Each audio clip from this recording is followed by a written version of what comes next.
آپ کے خیال میں مورخ آپ کو کیسے یاد رکھے گا؟ یعنی آپ 16 ماہ کے وزیر اعظم تھے، 7 13 14 پارٹیاں تھیں، مشکلات تھیں، ڈیلیور کرنے کی کوشش بھی کی، لیکن کیا کرتے؟ مجھے تو نہیں پتا مورخ نے مجھے کس طرح یاد رکھنا ہے، مگر مجھے یہ پتہ ہے کہ میں نے اور میرے ساتھیوں نے اور میرے بھائی نواز شریف کی گائیڈنس اور لیڈرشپ میں ہم نے دن رات محنت کی ہے۔ مشکلات کے پہاڑ تھے اور ہیں، کچھ کو ہم حل کر سکے۔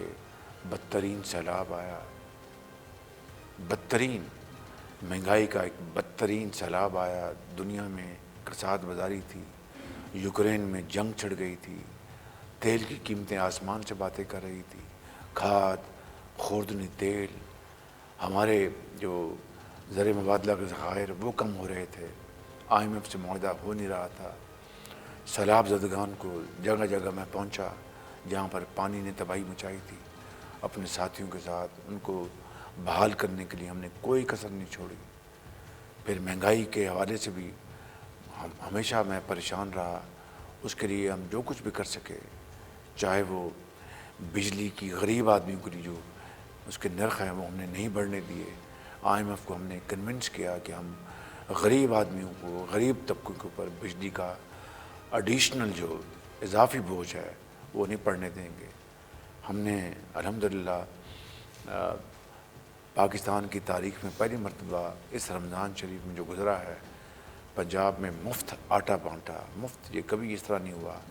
KP میں مفت آٹا بانٹا، سندھ حکومت نے وہاں پہ ان کو بے نظیر انکم سپورٹ پروگرام کے ذریعے کیش ٹرانسفر کیا، تو ایک بڑی غریب آدمی کے لیے بہت بڑی ریلیف تھی۔ صرف پنجاب میں کوئی 60 ارب روپیہ لگا مفت آٹے کی تقسیم میں، یہ کوئی معمولی بات نہیں ہے۔ تو میں سمجھتا ہوں کہ یہ پھر جو بجٹ میں ہم نے تنخواہیں بڑھائیں سرکاری ملازمین کے لیے، دیکھیں کہ 30% اضافہ کیا گریڈ 18 تک، 35%، اور گریڈ 18 سپر میں 30% اضافہ کیا۔ پینشنرز کے لیے 17.5% ہم نے ان کی پینشن میں اضافہ کیا۔ جو پرائیویٹ سیکٹر میں جو مزدور کام کرتے ہیں ان کی منیمم ویج اس کو بڑھایا۔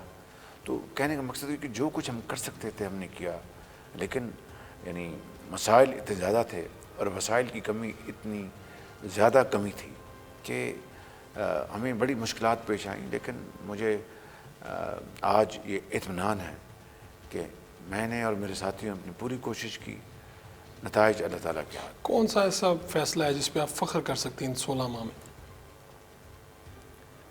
فیصلے تو بہت سے ہیں، کوئی ایک ایسا جس پہ آپ؟ دو۔ جی۔ ایک کابینہ نے والنٹیریلی فیصلہ کیا آج سے چند ماہ پہلے کہ وزراء اپنی تنخواہیں نہیں لیں گے، اپنے TAD نہیں لیں گے، اور بلٹ پروف گاڑیاں واپس کر دیں گے۔ تو کئی وزراء نے والنٹیریلی اس فیصلہ کو قبول کیا اور اس پر عمل کیا۔ کسی نے شکوہ بھی کیا؟ شکوہ نہیں کیا، کچھ لوگوں نے کہا کہ ہماری سخت نہیں ہے، ہمیں آپ اجازت دیں کہ ہم تنخواہ لیں گے۔ میں نے کہا بالکل ٹھیک ہے، آپ کی مرضی ہے۔ تو ایک یعنی ایک چھوٹی سی ایک سیمبلنس آف میجرز آف آسٹیرٹی، یعنی سادگی اپنانے کا ایک چھوٹا سا ایک کاوش اور ایک مثال ہے۔ جی۔ اس سے کوئی دنیا پاکستان کے مسائل نہیں حل ہونے تھے، لیکن جسے کہتے ہیں کہ لیڈرشپ بائی پرسنل ایگزامپل، کہ آپ خود پہلے اپنی مثال بنائیں پھر لوگ آپ کے پیچھے رکھتے ہیں۔ دوسرا فیصلہ میں سمجھتا ہوں کہ جس نے مجھے میرے دل میں بڑا اطمینان اور سکون ہے، یہ ابھی آپ نے جو قیمتی تحائف دیکھے ہیں جی۔ جو اس راہداری میں لگے ہوئے ہیں، یہ اس کی مالیت کروڑوں روپے کی ہے۔ پتہ نہیں 40 کروڑ ہے، 35 کروڑ ہے، 50 کروڑ ہے، 30 کروڑ ہے، یہ تو جو ایکسپرٹس وہ اس کو اسٹیمیٹ کریں گے، لیکن کروڑوں روپے کی مالیت ہے۔ یہ میری خواہش تھی کہ یہ یہاں پر اگر پڑے رہیں گے، ماضی میں 75 سال میں جو توشہ خانہ میں کئی قیمتی تحفے غائب ہو گئے، گم ہو گئے، میں کسی پہ الزام نہیں دے رہا، لیکن وہ یعنی کسی کے ہاتھ لگ گئے اور انہوں نے بیچ کے اپنی جیب میں ڈال دیے۔ تو آپ نے ڈسپلے کروا دیے یہ سارے؟ نہیں، میں نے اب فیصلہ کیا، جی۔ کابینہ نے میں کابینہ میں لے گیا، انہوں نے مہربانی کی ان تمام تحائف کو ہم شفاف طریقے سے بیچیں گے، ٹھیک ہے، تمام تحائف کو، اور اس کی جو آمدن ہے وہ یتیم بچوں اور بچیوں کے جو ادارے ہیں ان کی فلاح اور بہبود، ان کی علاج معالجے، ان کی تعلیم کے لیے ان کے حوالے کریں۔ اس میں نے دیکھا کہ ایک آپ کے ذاتی دوست نے گھڑی بھی دی ہوئی ہے، کچھ میرے خیال ڈائمنڈز بھی ہیں، وہ بہت مہنگی گھڑی ہے، کروڑوں روپے کی گھڑی ہے۔ تو ذاتی دوست بھی جو اگر تحفہ دیتے وہ بھی رکھواتے ہیں؟ وہ سرکاری تحفہ نہیں تھا، وہ ذاتی مجھے ملا تھا، میں نے جمع کرا دیا کہ بھائی یہ ان کو جمع کرا دیا۔ ابھی آپ نے بات کی تو بطور وزیر اعظم لوگ جاننا چاہتے ہیں کہ آپ کتنے تنخواہ لیتے رہے ہیں؟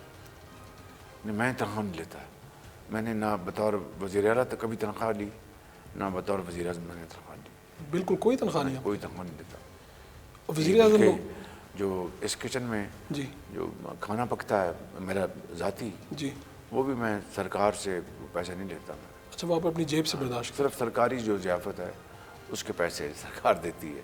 جب اللہ تعالیٰ نے اس قابل بنایا ہے، دیکھیں تو یہ کوئی بناوٹ کی یا کوئی پروموشن کی بات نہیں ہے، میں بڑی عاجزی سے کہتا ہوں کہ ہمیں رب نے اتنی عزت دی کہ پبلک کا فگر بنایا لوگوں کی خدمت کے لیے، تو جن کو رب نے وسائل دیے ہیں ان کو کیوں نہیں کرنا چاہیے، اور خاموشی سے کرنا چاہیے، اس کی لوگ کوئی تو- ڈنڈورا نہیں پیٹنا چاہیے۔ لوگ تو یہ سوچتے ہیں کہ ایڈمنسٹریٹر کے طور پہ آپ بہت اچھا کام کرتے رہیں، لیکن میں یہ سمجھتا ہوں کہ آپ تو سیاستدان بھی کمال ہیں، یعنی آپ نے اپنے بھائی کو قید سے نکلوایا، وہ آزادی دلوائی، خود آپ وزیر اعظم بنے، اپنی پارٹی کو جو جیلوں کی سلاخوں کے پیچھے تھی ان کو اقتدار میں لے کے آئے، یہ سب کیا کیسے آپ نے؟ میں نے اپنے بھائی کو قید سے نکلوایا، وہ اللہ تعالیٰ نے نکلوایا، اللہ تعالیٰ نے وسائل بنائے۔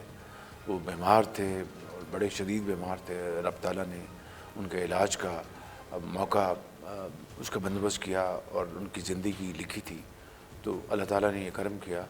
البتہ یہ کولیشن حکومت جو ہے اس کو میرا مزاج نہیں تھا، اس کو چلایا، اور شاید اس سے جو بعض لوگوں کو غلط فہمی تھی کہ میں ایڈمنسٹریٹر ہوں، یہ مخلوط حکومت چلانے سے ان کا غلط فہمی دور ہو۔ آخری بات، زندگی کی سب سے بڑی خواہش کیا ہے آپ کی، زندگی کی سب سے بڑی؟ کہ میری قبر میں جانے سے پہلے پاکستان ایک ویلفیئر اسٹیٹ، یعنی غربت، بے روزگاری اور خاتمے کا جو سفر ہے اس طرف اگر پڑ جائے تو میں بہت مطمئن ہوں۔